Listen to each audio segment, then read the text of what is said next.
Hello, art history students. I'm Miss Tamburo, and I'm looking forward to working with you this year. Every week, I will try and post a video where I review the important concepts that you will need to know for the quizzes. Much of the information will be in bold, although as we continue on in the course, I will use less of the bold and um, encourage you to choose the most pertinent and important information on your own. The first lesson is what you will learn. And here's where we really think about what are we coming to this course with? What prior knowledge and what do we need to know more about in order to appreciate and give our opinion on these wonderful works of art that we're going to be seeing this year.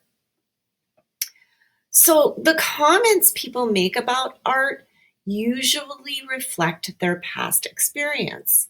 So if we could just right now for a moment consider, what are your past experiences with art? Have you been to a museum? Do you know an artist? Do you create your own artwork?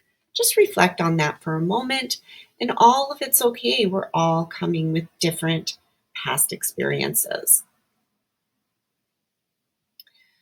Number two, by openly discussing your point of view with others, you might see some things you missed before and learn to interpret works from a completely different angle or perspective.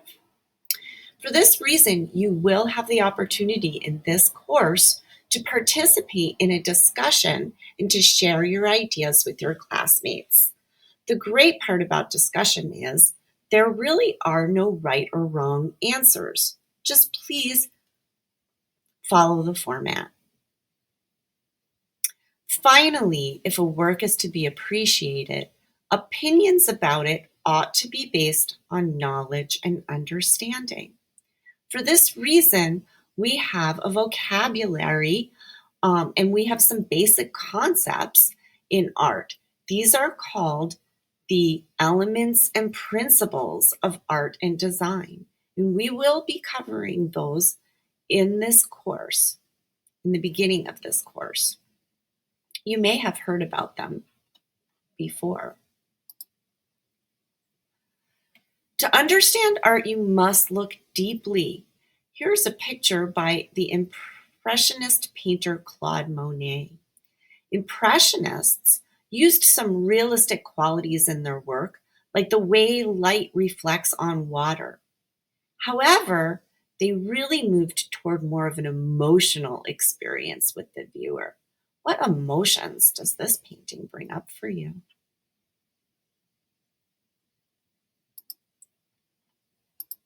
Some forms of art don't start out as art forms at all, like graffiti.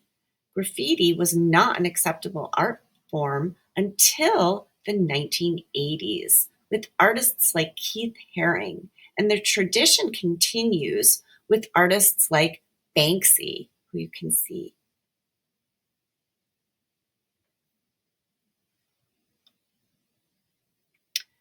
The culture within which the art was produced will also influence the artwork. The Chinese say, in order to paint a tiger, you must feel like a tiger. This is a painting by one of the more important and well-known artists, Pablo Picasso.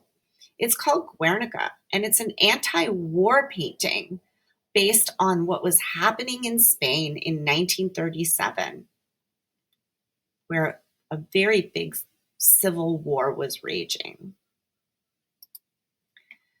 Vincent van Gogh, Fernand Léger, these are two artists who really approach art differently. Van Gogh uses lots of texture and brushstrokes, and Léger uses a comic book kind of approach. And finally, we have Charles Birchfield and Joan Miro.